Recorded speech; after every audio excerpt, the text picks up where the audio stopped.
حرام کیا ہے، کفر کیا ہے، شرک کیا ہے، غلاظت کیا ہے، علم کی روشنی میں وہ بندہ دیکھ سکتا ہے، اور جاہل اندھیرے میں ہاتھ پیر چلاتا رہتا ہے۔ کتنی خرافات ہمارے معاشرے میں آئی ہے صرف جہالت کی وجہ سے۔ دیکھا دیکھی ہم نے بہت ساری چیزوں کو ایکسیپٹ کر لیا ہے، اس کے پیچھے چل رہے ہیں، تقلید جس کو اندھی تقلید کہتے ہیں۔ ہم کسی کے بھی پیچھے چل پڑتے ہیں، اس کی وجہ کیا ہے؟ جہالت۔ بارگاہ رسالت معاب صلی اللہ تعالی علیہ وسلم میں درود پاک کا ہدیہ پیش کریں۔ اللہم صلی علی سیدنا و مولانا محمد معدن الجود والکرم وآلہ واصحابہ الکرام ابنہ الکریم وبارک وسلم صلاة دائمتا سرمدا ابدا۔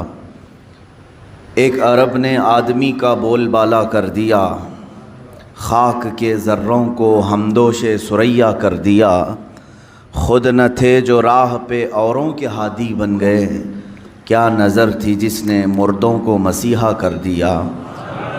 وہ ایک عالمگیر انقلاب تھا آج سے 1400 سال پہلے مکہ کی سرزمین سے ابھرا۔ وہ اتنا بڑا ریولیوشن تھا کہ تاریخ میں اس سے بڑا ریولیوشن کبھی نہیں آیا۔ وہ ایک شخصیت تھی 14 صدیوں کے بعد بھی اپنا انفلوئنس آج بھی اپنا اثر باقی رکھتی ہے۔ رسول پاک صلی اللہ تعالیٰ علیہ وسلم کی آمد مدینہ طیبہ والوں کے لیے بلکہ پورے عالم عرب کے لیے یہ اتنا بڑا انقلاب تھا کہ تاریخ میں ایسا انقلاب دیکھنے کو نہیں ملا۔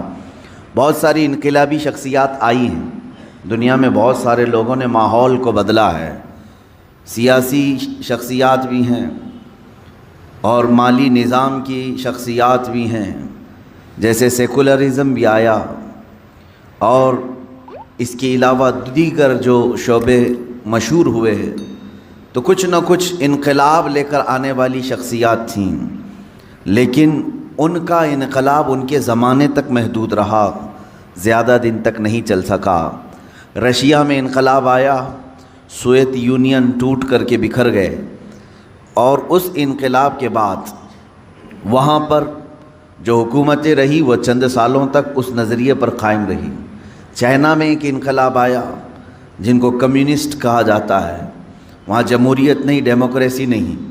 یہ بھی انقلاب جب آیا تو اس انقلاب لانے والے شخص کی تاریخ زیادہ دن تک نہیں رہی، لیکن محمد عربی صلی اللہ تعالیٰ علیہ وسلم کا لایا ہوا انقلاب ایسا تھا جو صرف تخت کے لیے نہیں تھا، صرف کرسی کے لیے نہیں تھا، بلکہ اوروں کا جو انقلاب ہے وہ نظام اور مادے بدلنے کے لیے ہے، لیکن رسول پاک کا جو انقلاب تھا وہ سیدھے انسان کی روح کو بدلنے کے لیے تھا۔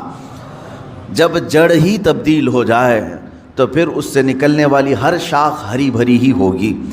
اللہ کے حبیب صلی اللہ تعالیٰ علیہ وسلم جس وقت مدینہ طیبہ میں تشریف لائے ہیں، روایات یہ بتاتی ہیں کہ صرف 6 لوگوں کو قلم پکڑنا آتا تھا، 6 لوگوں کو لکھنا آتا تھا، باقی عرب لوگ زیادہ لکھنا نہیں جانتے تھے۔ وہاں پر ذہن بہت تیز ہوتا تھا، ہر چیز وہ لوگ محفوظ کرتے تھے، یاد کرتے تھے۔ رسول پاک صلی اللہ تعالیٰ علیہ وسلم نے مدینہ طیبہ میں کتنے دن گزارے؟ 10.5 سال کا عرصہ ہے۔ 10.5 سال کے عرصے میں حضور پاک صلی اللہ تعالیٰ علیہ وسلم نے وہاں پر کون سا ایسا انقلاب پیدا کیا کہ جب آپ کی وفات ہو رہی تھی، جب آپ آئے تھے 6 لوگوں کو لکھنا آتا تھا، آپ کی وفات کے سال 80,000 لوگوں کو قلم پکڑا دیا تھا۔ اللہ کے حبیب صلی اللہ تعالیٰ علیہ وسلم نے علم کو اتنا تیز عام کیا کہ دنیا کی کوئی سوسائٹی اور کوئی سنستھا، کوئی تنظیم اتنی تیز ترقی اور اتنا تیز ریولیوشن نہیں لا سکتی۔ وہ رسول پاک صلی اللہ تعالیٰ علیہ وسلم نے ان لوگوں کی روحوں کو بدلا جو 50 سال پرانی شراب پیتے تھے۔ ان کے فخر تھا کہ جو جتنی پرانی شراب کا مالک ہے وہ اتنا ہی مالدار سمجھا جاتا۔ جس کے پاس 50 سالہ شراب ہے، 40 سالہ شراب ہے، وہ فخر کرتا تھا کہ میرے گھر میں اتنی پرانی شراب ہے۔ اور شراب کے بعد شراب، شراب کے بعد شراب، ایک پرانی استعمال ہو جائے تو دوسری کا نمبر آ جائے۔ ان لوگوں کے درمیان ریولیوشن لانا معمولی بات نہیں، انقلاب لانا معمولی بات نہیں۔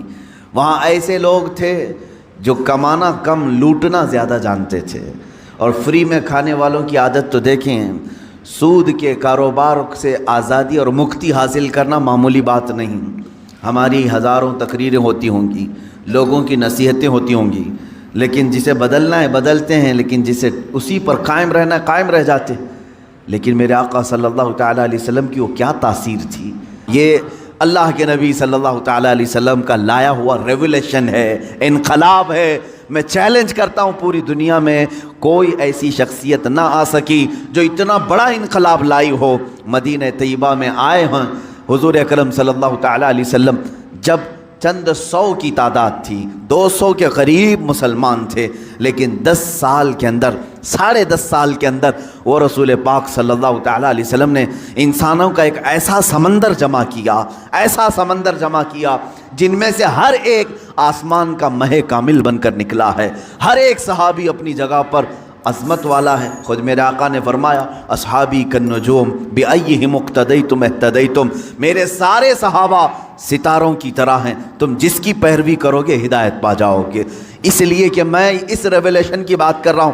ہم پڑھا رہے ہیں, کوئی ٹیچر ہوگا, کوئی پروفیسر ہوگا, کوئی دوسرا عالم دین ہوگا, اس نے پڑھایا ہوگا, شاگرد بنائے ہوں گے, لیکن سارے شاگردوں میں 4-5 پر وہ فخر کر سکتا ہے, 10-12 پر فخر کر سکتا ہے.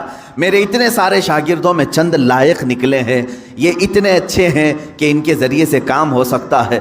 دنیا کا کوئی بھی استاد پروفیسر لیں, اس کے شاگردوں میں چند ماہر نکل سکتے ہیں, چند قابل نکل سکتے ہیں, لیکن دنیا کا تنہا وہ استاد محمد الرسول اللہ ہے صلی اللہ تعالیٰ علیہ وسلم, جن کے ہر شاگرد کو آسمان کا ستارہ ہونے کی اللہ کے رسول نے خود بشارت عطا کی ہے.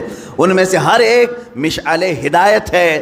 ان میں سے ہر ایک کتنے ہیں وہ 10.5 سال کے اندر جو 200 صحابہ کی موجودگی میں آئے رسول تھے. 200 صحابہ کی موجودگی میں آنے والے وہ رسول جب وفات ہو رہی ہے میرے آقا کی, اس وقت 1,20,000 صحابہ موجود ہیں. 1,20,000 کے دلوں کے اندر موجیں مارتا ہوا عشق رسول کا سمندر ہے. رسول پاک پر جان فدا کرنے والے جذبے 1-2 کے اندر نہیں, 1,20,000 کے اندر ہے. میں پوچھتا ہوں وہ ریولیشن کیسا تھا, وہ انقلاب کیسا تھا. اللہ تعالی ہماری زبانوں میں وہ اثر دے کہ ہم روحوں کو تبدیل کر سکیں. جسم بدلنے والی جماعتیں بہت آئیں, جسم کو تبدیل کرنے والی بہت ساری تنظیمیں آئیں. اے اللہ ہمارے درمیان وہ کوئی قائد بھیج, ایسا کوئی شیخ ہو جو میرے چہرے کو نہیں میرے دل کو تبدیل کر دے. ہمیشہ دعا بھی یہی کرتے رہو, اس لیے کہ آج زمانہ فتن کا ایسا ہے کہ لوگ تمہیں ہر طرح سے اوپر سے بدل کر کے رکھ سکتے ہیں. ظاہر سی بات ہے ڈسپلن کے اعتبار سے ہمارے سب کے کپڑے ایک ہو سکتے ہیں, ٹوپیاں ایک ہو سکتی ہیں, جوتے ایک ہو سکتے ہیں, ہم ظاہری زیب و زینت کو سنوار تو سکتے ہیں. دنیا میں ہر سوسائٹی, تنظیم, کمیٹیاں, تحریکیں, تنظیمیں یہ سب کر سکتی ہیں, لیکن شاید و باید کوئی ایسا ہوگا جو رسول پاک کی درسگاہ کا پروردہ ہوگا, وہاں کا پلا ہوا ہوگا. وہ جسم ہو سکتا ہے نہ بدلے, لیکن روح کو دل سے بدل دیتا ہے. اس لیے کہ میرے آقا کے پاس پڑھنے والے, بیٹھنے والے صحابہ میں کچھ ایسے تھے جن کے پاس صرف ایک کپڑا ہے, تہبند ہے, صرف ایک تہبند ہے, اوپر اوڑھنے کے لیے چادر تک نہیں. کچھ صحابہ وہ ہیں جن کے پاس 2 لباس ہیں, سلے ہوئے نہیں, بغیر سلے ہوئے, جس طرح احرام ہوتا ہے. لیکن کیا ہمارے یہ قیمتی جبے اور ہماری شیروانیاں ان کی ایک تہبند کے برابر ہو سکتی ہیں؟ ان کے چادر تک ہم پہنچ سکتے ہیں؟ وہ سادے لباس میں ہی رہے. اس لیے کہ میرے آقا صلی اللہ تعالیٰ علیہ وسلم نے جو ریولیشن, جو انقلاب لایا, وہ کپڑوں کا انقلاب نہیں تھا, وہ روح کا انقلاب تھا, روح کا انقلاب تھا. آپ دیکھیں 3 دن میں 1 مرتبہ 1 کھجور کی گھٹلی چوس کر رہنے والے ابو ہریرہ جب رسول پاک کی بارگاہ سے نکلتے ہیں, علم کا اتنا ذخیرہ کہ آج شریعت اسلامیہ کے 80 لاکھ کے قریب مسائل حضرت ابو ہریرہ سے روایت کیے ہوئے ہیں, حدیثیں ان سے روایت کی ہوئی ہیں. وہ اپنا گھر بار چھوڑ کر کے آنے والے ایک صحابی رسول, حضور کے ایک شاگرد کا یہ حال ہے. عبداللہ ابن عباس رضی اللہ تعالیٰ, چھوٹی عمر کے ہیں, ابھی حضور کو زیادہ زمانہ انہوں نے نہیں پایا, بچپن میں حضور پاک صلی اللہ تعالیٰ علیہ وسلم کے پاس رہے. آپ کی عمر غالباً 12-13 سال تھی جب حضور وفات پا چکے تھے. 13 سال کا یہ شاگرد لیکن جب قرآن اٹھاتے ہیں تو کہتے ہیں اے لوگو، قرآن کا اللہ نے مجھے اتنا علم دیا ہے کہ اگر میرے اونٹ کے گلے کی رسی بھی گم ہو جائے میں قرآن سے تلاش کر سکتا ہوں، میں قرآن سے ڈھونڈ سکتا ہوں۔ اللہ رب العزت نے علم کا سمندر عطا کیا، 13 سال کی شاگرد کے اندر علم کا وہ سمندر، اور حیدر کرار کی بات نہ پوچھو۔ مولا علی کرم اللہ وجہہ الکریم حضور پاک کے وہ پروردہ ہیں، قرآن پاک تو دور کی بات، حضرت علی کرم اللہ وجہہ الکریم فرماتے صرف اگر میں سورہ فاتحہ کی تفسیر لکھوں تو تفسیر اتنی زیادہ ہو جائے گی کہ 70 اونٹوں کو بوجھل کرنا پڑ جائے، 70 اونٹوں پر یہ تفسیر رکھنی پڑے، ایک سورہ فاتحہ کی تفسیر۔ وہ رسول پاک صلی اللہ تعالیٰ علیہ وسلم نے علم کے کون سے ذخیرے ان کے سامنے کھولے تھے، کون سے خزانے کھولے تھے۔ آج افسوس اسی بات کا، آج کی بڑے افسوس کے ساتھ میں کہتا ہوں، اس رسول پاک کا سب سے بڑا انقلاب علم کا انقلاب تھا، لیکن 14 صدیوں کے بعد سب سے زیادہ جاہل اسی رسول کی امت نظر آ رہی ہے، سب سے زیادہ بے پڑھی لکھی یہی قوم نظر آتی ہے۔ ان پڑھوں میں ہمارا شمار، نہ لکھنے والوں میں ہمارا شمار، اکثر تھمب امپریشن والے بہت ہمارے درمیان۔ یہ تو امت مسلمہ حضور پاک صلی اللہ تعالیٰ علیہ وسلم کے لائے ہوئے نقش پر نہیں ہے، بلکہ وہاں تو یہ حال تھا کہ باہر یورپ کے لوگ رسول پاک کے شاگردوں کو دیکھ کر فخر کرتے تھے، وہاں کا ہر بچہ لکھنا پڑھنا جانتا ہے۔ یورپ میں تو صرف بادشاہوں کے بچے لکھنا پڑھنا جانتے تھے، عام لوگوں کا تو تعلیم کا حق بھی نہیں تھا، جو رائٹس آف ایجوکیشن ہوتا ہے یورپ میں یہ تھا ہی نہیں، وہاں صرف اور صرف مالداروں کے پاس تھا۔ رسول پاک صلی اللہ علیہ وسلم نے ہر گھر کو تعلیم حاصل کرنے کا حق دیا، بلکہ یوں فرمایا طلب العلم فریضۃ علی کل مسلم و مسلمہ، ہر مسلمان مرد اور عورت پر علم کا حاصل کرنا فرض ہے، فرض قرار دیا۔ تم اپنی زندگی کیسے گزارو گے، اللہ رب العزت کی رضا کیسے حاصل کرو گے، کتنی چیزیں تمہارے لیے حلال ہیں، کتنی چیزیں تمہارے لیے حرام ہیں، یہ سیکھنا تمہارے اوپر فرض ہے۔ آج حیرت کی بات ہے، ہم میں سے اگر 1000 ہوں تو شاید ایک ان کے بیچ میں عالم ہوگا، یا اس سے بھی کم نسبت ہوگی، جو مسائل جانتا ہو، لوگوں کو مسائل بتا سکے، ورنہ عوام الناس کا حال تو یہ ہے، انہیں حرام کی طرف بھی بلائیں تب بھی عمل کر لے، حلال کی طرف بلائیں تب بھی عمل کر لے۔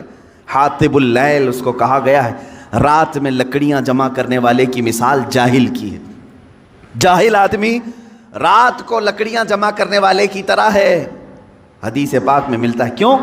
رات میں ٹوکرا لے کر جو لکڑیاں جمع کرتا ہے اسے دکھتا تو کچھ نہیں، لکڑیاں بھی رکھتا ہے، کنکر بھی، پتھر بھی، جو ہاتھ میں آئے گوبر بھی، سب ڈال لے گا اپنے ٹوکرے میں، اسے پتہ ہی نہیں ہے کیا جمع کر رہا ہے۔ جاہل کی مثال ایسی ہے، حلال بھی کرے گا، حرام بھی کرے گا، واجب بھی کرے گا، مکروہ بھی کرے گا، سب کچھ کر جائے گا، اسے پتہ ہی نہیں ہے۔ جہالت اسلام کے لیے سب سے بڑا داغ ہے، اس لیے آپ دیکھتے ہیں کبھی حضور صلی اللہ تعالیٰ علیہ وسلم کے زمانے کے بعد کے زمانے کو دور اسلام کہتے ہیں، اور اس سے پہلے والے زمانے کو دور جہالت کہتے ہیں۔ اسلام کا اپوزٹ ہے دور جہالت، ہونا تو یہ چاہیے کہ اسلام سے پہلے کفر ہو، اسلام کا اپوزٹ تو کفر ہے، لیکن یہاں اتنا اپوز کیا گیا ہے جہالت کو کہ اسلام کا اگر سب سے بڑا اپوزٹ کچھ ہے تو جہالت ہے، نہ جاننا، علم کا نہ ہونا، یہ اسلام کا بالکل اپوزٹ ہے۔ اس اپوزٹ کو تم اپنے سینوں میں پال کر رکھے ہو۔ آج بچوں کو تعلیم سے دور رکھنا، اپنے گھروں کو علمی ماحول سے دور رکھنا، یہی تو ایک وجہ ہے کہ جو ہمارے معاشرے میں آتا ہے اپنا رنگ جمانے کی کوشش کرتا ہے اور جم بھی جاتا ہے۔ وجہ صرف اور صرف یہ جہالت۔ اگر تم شریعت مصطفیٰ صلی اللہ تعالیٰ علیہ وسلم کے علم سے بہرہ مند ہو، آج کون سی چیز ایسی ہے جو تمہیں علم حاصل کرنے سے روکتی؟ کون سی چیز ہے؟ اگر تم شکایت کرتے ہو مدرسے نہیں ہیں، اگر تم شکایت کرتے ہو علماء نہیں ہیں، اگر تم شکایت کرتے ہو استاد نہیں ہیں، تم سب کے ہاتھوں میں آج موبائل انٹرنیٹ کے ساتھ آیا ہوا ہے، اس میں ساری کی ساری کتابیں اسلامی موجود ہیں، قرآن کی ساری تفاسیر ہیں، حدیث کی ساری کتابیں ہیں، اور اگر تم کہو کہ عربی نہ سمجھ میں آئے، ٹرانسلیٹڈ چیزیں موجود ہیں۔ خود میرے عزیزو، ہمارے پاس جو لائبریری ہے، ایک چھوٹا سا ایپ ہوگا، 32,000 کتابیں ایک موبائل میں لے کے ہم چلتے ہیں، جب ضرورت ہو کتاب کھولی، پڑھ لیا۔ زمانہ اتنا عروج پر آ چکا، یاد رکھنا کل قیامت کے دن اس زمانے کا کوئی آدمی اللہ کے پاس بہانہ نہیں کر سکے گا، عذر نہیں پیش کر سکے گا۔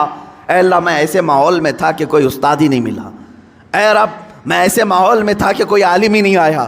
تم تو عذر نہیں کر سکو گے، کم سے کم یہ بات یاد رکھو، پکڑ ہوگی، کیونکہ رب تبارک و تعالیٰ یہ فرمائے گا میں نے تو اپنا رسول بھیجا تھا اس لیے کہ علم عام ہو، تم نے تو علم کے سارے دروازے بند کر لیے، سارے دروازے بند کر لیے۔ عزیزان گرامی وقار، اس ریولوشن کی میں بات کر رہا ہوں جو علمی انقلاب تھا، روحانی انقلاب تھا۔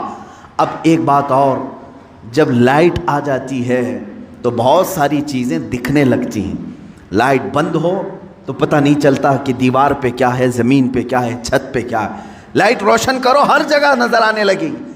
اسی طرح کہا گیا العلم نور، علم روشنی ہے، جس انسان کے اندر آ جائے تو پھر اسے سب خرابیاں سامنے نظر آتی ہیں۔ حرام کیا ہے، کفر کیا ہے، شرک کیا ہے، غلاظت کیا ہے، علم کی روشنی میں وہ بندہ دیکھ سکتا ہے، اور جاہل اندھیرے میں ہاتھ پیر چلاتا رہتا ہے۔ کتنی خرافات ہمارے معاشرے میں آئی ہے صرف جہالت کی وجہ سے۔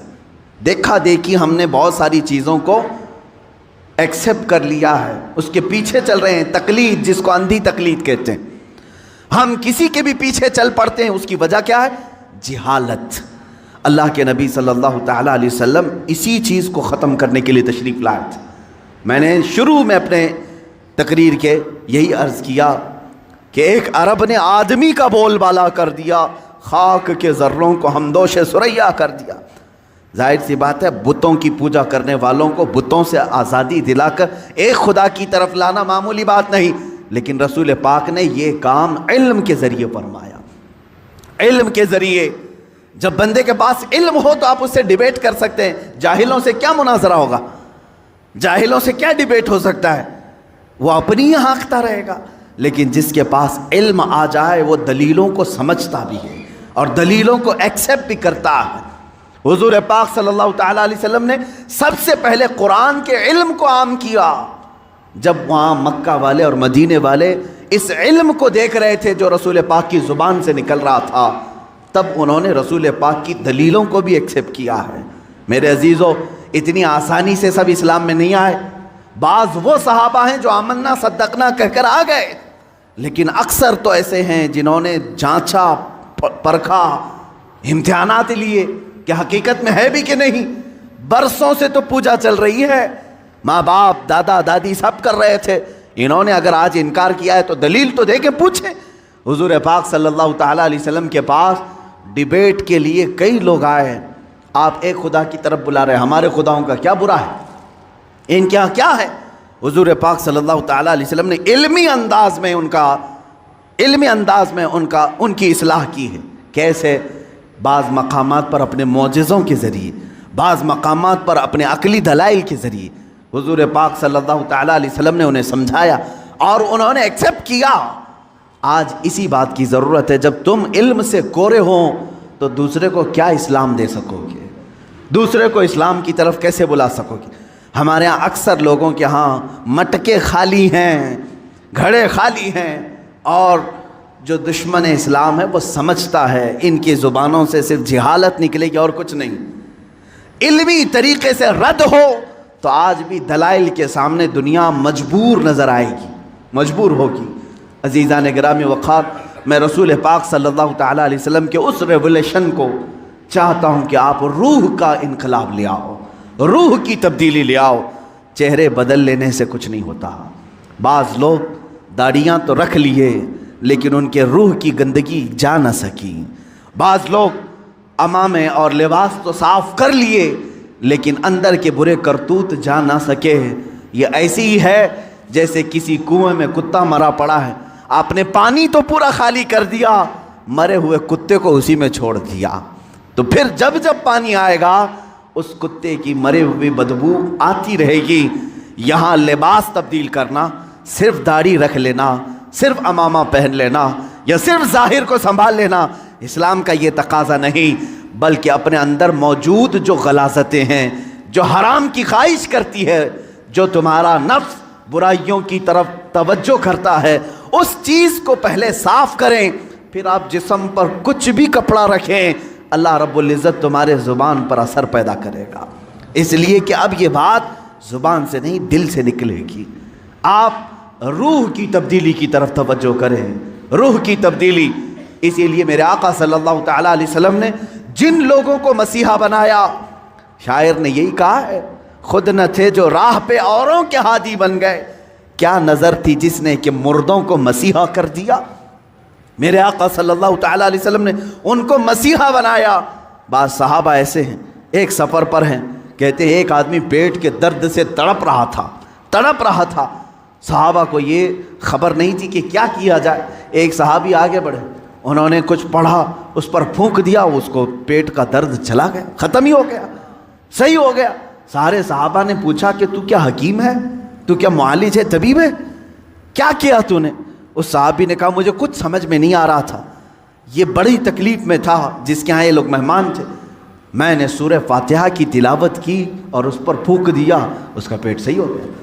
لیکن صحابہ ہر چیز کو اس طرح سے نہیں لے لیتے تھے۔ سارے صحابہ ان کے اوپر جرح کرنے لگے، یہ کام کیا تجھے رسول اللہ نے کرنے کا حکم دیا تھا یا خود سے کیا؟ اس صحابی نے کہا نہیں، حضور نے تو ایسا کچھ کہا نہیں، میں نے خود کیا۔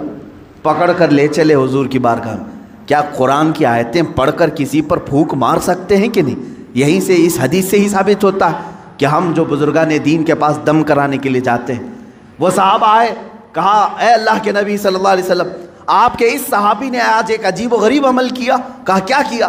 ایک شخص کا پیٹ شدت سے درد کر رہا تھا، انہوں نے سورہ فاتحہ پڑھ کر کے اس پر دم کر دیا۔ حضور مسکرائے اور فرمایا کیا تمہیں معلوم نہیں سورہ فاتحہ کا ایک نام سورہ شفا بھی ہے؟ سورہ فاتحہ کا ایک نام سورہ شفا بھی ہے۔ میرے صحابی نے جو کیا بالکل صحیح کیا۔ عزیزان گرامی وقار، سورہ فاتحہ آپ بھی پڑھے ہیں، بہت سارے لوگ پڑھیں، پھونک ماریں، کتنوں کا درد جائے گا۔ یہاں کیا ہے؟ زبان کی تاثیر ہے۔ جب دل اندر سے پاک ہو، زبان سے جو نکلے وہ اثر رکھتا ہے۔ عزیزان گرامی، یہ کرامات کی دنیا ہے، لیکن میں آپ سے یہ کہوں گا کرامات بعض اولیاء کو دی گئی ہیں، ہر ایک کے لیے نہیں، لیکن تمہارے لیے سب سے بڑی کرامت یہ ہے کہ کنویں کا پانی باہر آ جائے، سمندر کا پانی ہٹ جائے، یہ کرامات الگ ہیں۔ میں کہتا ہوں ایک مومن کے لیے سب سے بڑی کرامت یہ ہے تم ادھر سے زبان سے ایک کلمہ بولو، سامنے والے کا دل بدل جائے، اس کے دل میں انقلاب آ جائے، یہ تمہاری کرامت ہے، یہ تمہاری کرامت۔ لیکن کب ہوگا؟